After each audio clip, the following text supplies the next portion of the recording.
Randi in New Zealand. And listen, Jon, I'm 1/4 Kiwi, so if you don't understand what they're saying, I'll translate for you.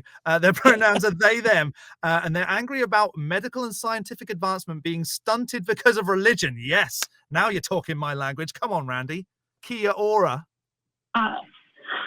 Kia ora. Unfortunately, I guess you're not going to get to use your quarter Kiwi because I'm a Canadian who immigrated here. So. Oh, Matt, bye, Randi. It was nice speaking to you. Carry on.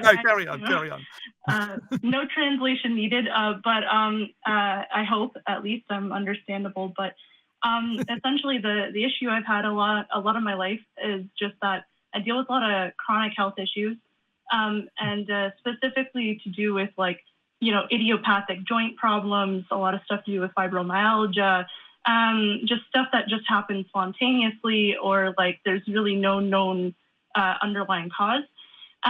It's not, I don't have it the worst off. I know a lot of people who have it worse off than I do, but the issue I have here is that along with gender dysphoria and other things that are being constantly blocked by religious groups, no research, no real funding is being put towards figuring out how people as a group can move forward, get better diagnoses, better treatments, better techniques. I mean, we live in the 21st century, and it just feels like how many hundreds or thousands of years have we had pushback and complete lagging of scientific or medical advancement? We could be living longer lives. We could be living, maybe we could have solved aging, who knows, right? But we just now are stuck now with this being the history, and it's really frustrating. Right. Yeah. I'm with you. I don't know how strong religion is over in New Zealand, because I've never been, but I mean, Jon and I live in one of the most religious countries in the world, where it does affect a lot of stuff, and religion makes it difficult for a lot of people in this country, especially when it comes to medical procedures. So how strong is it? How strong is it? 'Cause, I mean, you're Canadian, so I guess you were over on this side, and it's different again to America, Canada. But how is it? How is religion over there compared?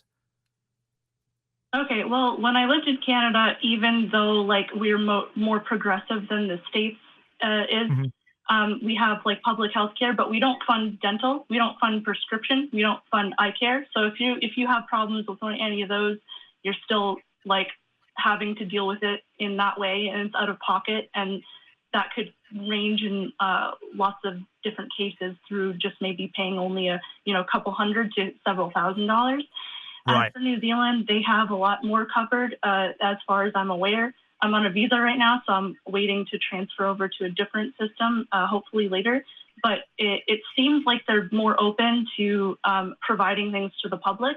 And it seems like religion doesn't play as big of a factor as it does in North America.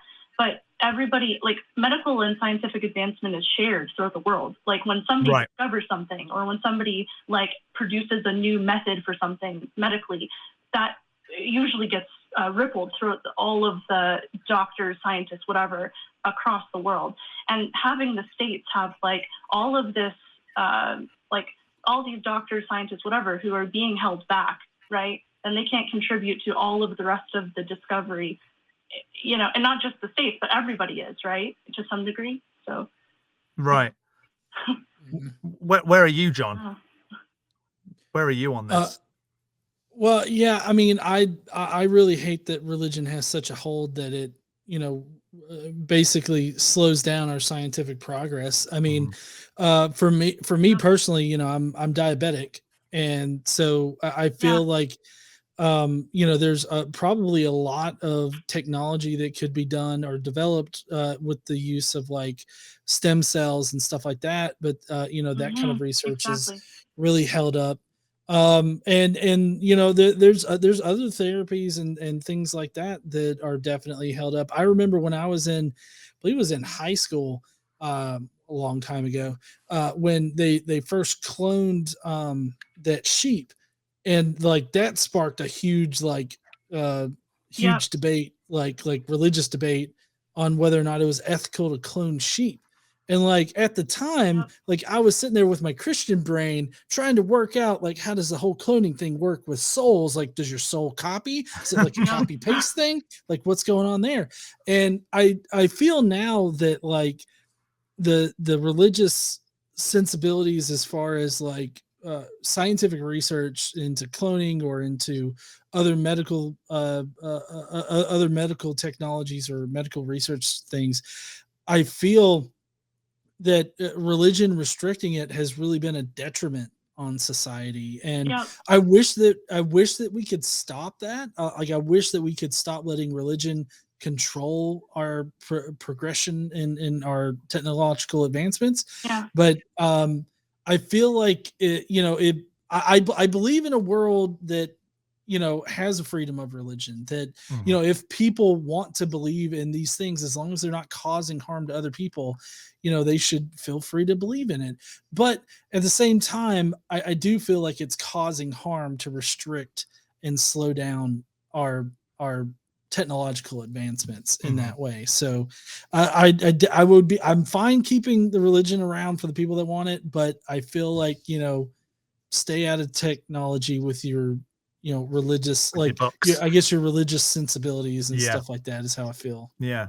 And I feel like we just need to keep being vocal about and again, this isn't advice, this is just me, this is what I would do. We need to just be vocal about when we get frustrated with these things that do affect not just our life but everybody's life because of some floating wizard in the sky and what they think we should and shouldn't do.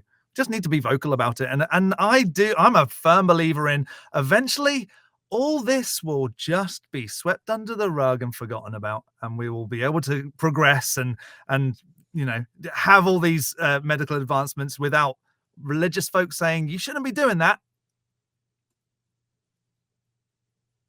If that helps you, Randi. It's not even just like necessary. Hi, sorry. It's not even really only the quote unquote like necessary stuff that people get like pushback on.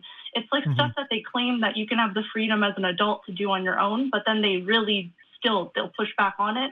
Like I was in my early 20s when I went to a general practitioner and expressed a desire to become sterilized as an AFAB person.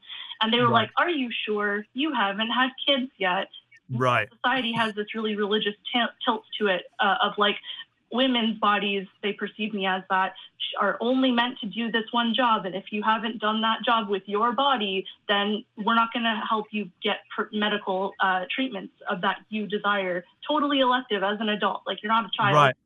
You can make your own decisions.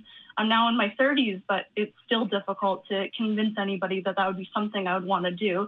And regarding like things like, getting chest surgery, things like that, you have to go through all sorts of things. You can get plastic surgery anytime you want for things like a nose job, but I can't remove breast tissue because religious people have tainted what it means to be a person, Right. I feel like doctors probably should have a little checkbox that they ask you, okay, are you medically sound to have this operation? Blah, blah, blah.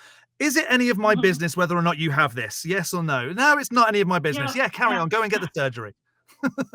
Exactly. Yeah. And like, I've been saying it for years. So it's like on my file where I'm like, I keep saying this. Can you just look at the file? And and so that's a whole other thing. But I mean, it's a quality of life thing. Religious people have really gotten into every facet of society, every single one, Yeah. Yeah. Well, I share, I think both of us probably share in your frustrations there, Randi. Well, it's not that I don't see it talked about. It's just that when people ask like, oh, what's the harm of religion just existing? Or like, why can't you just let me be? Well, because it has a tangible like ripple effect across everything, across all fields of being like just existence, right? Yeah. Exactly. Well, I'm not just an atheist. That's why I'm an anti-atheist right. too. Yeah, exactly. Good on you, Randi. We're behind you. We're here with you, and we appreciate you.